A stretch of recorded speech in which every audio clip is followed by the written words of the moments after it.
Эдил Эсенкуловго азырынча чемпиондук үчүн беттеш берилбейт. КМШнын беделдүү уюму саналган ACA уюму ноябрь айында Бишкекте ACA 209 мелдешин өткөрөт.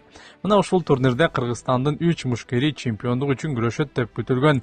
Бирок ACA Эдил Эсенкуловго азырынча чемпиондук эмес, а мындай эле кармаш өткөрүүнү сунуштайт. Анткени лиганын өкүлдөрү бул салмактын чемпиону куруу үчүн Эмеев менен Шнеменконун беттешине кызыгып жатат.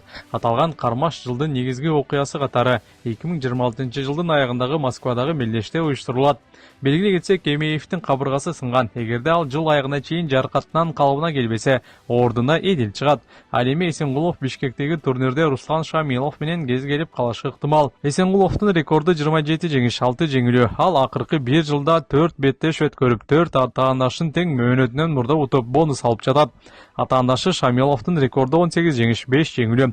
Белгилей кетсек, Бишкекте өтө турган ACA мелдешинин негизги 2 беттешинде кыргызстандык мушкерлер катышат. Жакшылык Мырзабеков 77 кг салмактагы чемпиондук урун биринчи жолу коргойт. Атаандашы Альберт Туменов болот. Ал эми 66 кг салмактын чемпиондук куруу үчүн Альмардан Абдыкаров, Махарбек Каргинов менен күрөшөт.